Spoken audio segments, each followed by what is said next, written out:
Hello students, welcome to my class. এই ভিডিওত আমি কৰিম 6.2 এক্সাৰসাইজৰ কোৱেশ্চন নম্বৰ 9 ইয়াতে দিয়া আছে ABCD ট্ৰেপেজিয়ামৰ AB আৰু DC সমান্তৰাল আৰু ইয়াৰ কৰ্ণ দুডাল পৰস্পৰ O বিন্দুত ছেদিত হয় অৰ্থাৎ O বিন্দুত কটাকটি কৰে কৰ্ণ দুডাল ABCD ট্ৰেপেজিয়ামৰ দেখুৱা যে AO by BO equal to CO by DO অতি সহজ আমি ফটাফট কৰোৱা তো স্টুডেন্টস প্ৰথমতে আমি চিত্ৰটো আঁকি ললো ইয়াতে ৰাফলি আমি নাম যেতিয়া দিম সিরিয়ালি আমি নাম দিম A B C D বা এফালে A B C D এনেকে দিম A B C D এনেকে নিদিও আমি সিরিয়ালি হয় এনেকে নহলে এনেকৈ ঠিক আছে এটো মন কৰিবলগীয়া কথা তো এটো এটা ট্ৰেপেজিয়াম বুলি কৈছে ট্ৰেপেজিয়াম মানে এনেকৈ এটা চতুৰ্ভুজ যাৰ যিকোনো এজোৰ বিপৰীত বাহু ইয়াত AB ৰ বিপৰীত বাহু DC আছে আৰু AD বাহুৰ বিপৰীত বাহু BC বাহু আছে গতিকে ইয়াৰ যিকোনো এজোৰ বিপৰীত বাহু সমান্তৰাল হ'বই লাগিব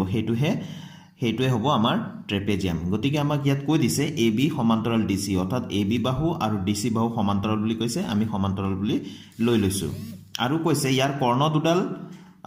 পৰস্পৰ O বিন্দুত ছেদিত হয় গতিকে কৰ্ণ এয়া বিপৰীত শীৰ্ষবিন্দু লগ লগালে যিডাল বাহু পোৱা যাব হেতু হৈ যাব আমাৰ কৰ্ণ গতিকে AC আৰু BD দুডাল কৰ্ণ O বিন্দুত কটাকটি কৰিছে এতিয়া যদি তেনেকুৱা হয় প্ৰমাণ কৰিব লাগে বা দেখুৱাব লাগে যে AO by BO equal to CO by DO কথাখিনি ইয়াতে লিখি দিছো মই ঠিক আছে তাৰ পিছত অংকনত আমি লৈছো EO সংযোগ কৰি দিয়া হল যাতে AB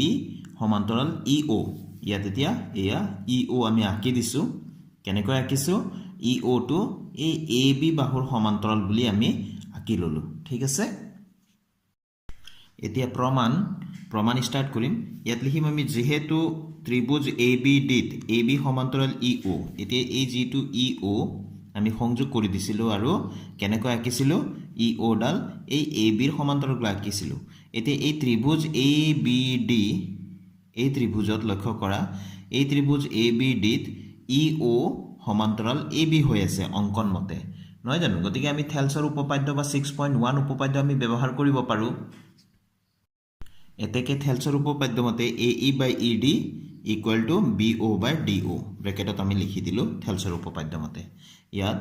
এয়া এই ত্ৰিভুজত ABD ত্ৰিভুজত EO সমান্তৰাল AB আছিল গতিকে AE by ED equal to BO by DO ঠিক আছে আমি OB by OD লিখিব পাৰো কিন্তু আমি OB by OD আমি OB নাম নিদিও কিয়নো আমাক প্ৰশ্নত নামবিলাক দিয়া থাকিলে সেই নামবিলাকে ব্যৱহাৰ কৰিম ইয়াতে BO DO CO AO কৈছে গতিকে আমি উলুটাকৈ OB OD OC OA আমি নকওঁ ঠিক আছে আমি যি নাম দিয়া আছে সেই নামবিলাকে আমি ব্যৱহাৰ কৰিম তো এটো আমি থেলছৰ উপপাদ্য মতে ত্ৰিভুজ ABD AB সমান্তৰাল EO থকাৰ কাৰণে এইখিনি কথা লিখিলো ঠিক আছে এতিয়া ইয়াতে আমি লক্ষ্য কৰিম যেহেতু AB আৰু DC সমান্তৰাল বুলি আমাক প্ৰশ্নত দিয়া আছিল AB আৰু DC সমান্তৰাল বুলি দিয়া আছিল আমি আঁকি লৈছিলো EO টো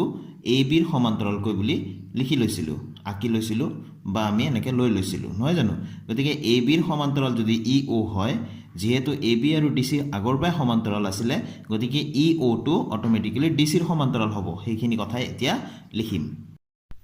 এয়া কথাখিনি লিখি দিলো যেহেতু AB সমান্তৰাল DC দিয়া আছে আৰু AB সমান্তৰাল EO অঙ্কন মতে গতিকে DC সমান্তৰাল EO হ'ব এই কথাখিনি এতিয়া আমি চিত্ৰত চাও এয়া EO সমান্তৰাল DC বুলি পালো নহয় জানো EO সমান্তৰাল DC টো আমি ত্ৰিভুজ ADC ত ভালকৈ লক্ষ্য কৰো ত্ৰিভুজ ADC ত এই DC বাহুৰ সমান্তৰাল কৈ EO আছে গতিকে আমি লিখিব পাৰো AE by ED equal to AO by CO আকবাৰ কৈছো আমি যেহেতু ADC ত্ৰিভুজত আমি কি পাইছো EO সমান্তৰাল DC বাহু গতিকে আমি কি লিখিব পাৰো থেলছৰ উপপাদ্য মতে AE by ED equal to AO by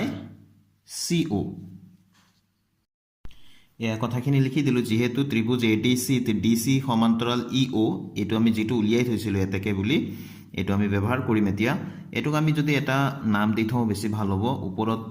1 বুলি দি থৈছিলো এটো 2 বুলি দিলো ইয়াত লিখিম 2 ৰ পৰা ঠিক আছে তাৰপিছত যিখিনি মই কলো গতিকে এটো যদি সমান্তৰাল হয় তেতিয়া ত্ৰিভুজ ADC ত আমি কি লিখিব পাৰো AE by ED equal to AO by CO থেলছৰ উপপাদ্য মতে বা 6.1 উপপাদ্য মতে গতিকে আমি 6.1 বুলি লিখিব নোৱাৰো থেলছৰ উপপাদ্য মতে লিখিব পাৰো বা ত্ৰিভুজৰ মৌলিক সমানুপাতিক উপপাদ্য বুলি লিখিব পাৰো গতিকে হেতু বেছি দীঘল হ'ব গতিকে থেলছৰ উপপাদ্য মতে লিখিলে হ'ল এটুক আমি 3 নম্বৰ বুলি আমি নামকৰণ কৰিলো ঠিক আছে এতিয়া 1 নম্বৰ সমীকৰণ আৰু 3 নম্বৰ সমীকৰণত ভালকৈ লক্ষ্য কৰা যে 1 নম্বৰ সমীকৰণৰ বাওপক্ষ লেফট হ্যান্ড সাইড আৰু 3 নম্বৰ সমীকৰণৰ লেফট হ্যান্ড সাইড একে আছে নে AE বাই ED AE বাই ED হয়নে গতিকে যদি বাওপক্ষ বিলা সমান হয় তেনেহলে সোপক্ষ অৰ্থাৎ ৰাইট হ্যান্ড সাইড বিলাকো আমি সমান বুলি লিখিব পাৰো গতিকে আমি লিখি দিলো এতেকে 1 আৰু 3 ৰ পৰা AO by CO = BO by DO 3 ত এইটো AO বাই CO আছে AE = ED মানে আকৌ 1 নম্বৰত আছে BO by DO AE by ED মানে গতিকে আমি AO বাই CO ইয়াৰ পৰা = BO বাই DO লিখিব পাৰো ঠিক আছে এ লিখি দিলো এতিয়া আমাক লাগে AO বাই BO BO টো তলত লাগে আৰু এই CO টো ইফালে লাগে গতিকে ক্ৰস কৰি দিও আমি এতেকে আমি লিখি দিলো AO বাই BO = এই CO টো ওপৰত লিখি দিও CO বাই DO এটো আমাৰ প্ৰয়োজন আছিল আমি পাই গলো গতিকে প্ৰমাণিত হল বা দেখুৱা হল বুলি লিখি দিলে হল গতিকে প্ৰমাণিত হল বুলি মই লিখি দিলো প্ৰুভড যেটো লাগে আমি পাই গলো নিশ্চয় তোমালোকে বুজি পাইছা অতি সহজ আছিল হয়নে তো আজিৰ ভিডিওটো মই ইয়াতে সামৰি ষ্টুডেন্টস নেক্সট ভিডিওত আকৌ লগ পাম নতুন কোৱেশ্যনৰ সলুশনৰ সৈতে thank you students keep watching my channel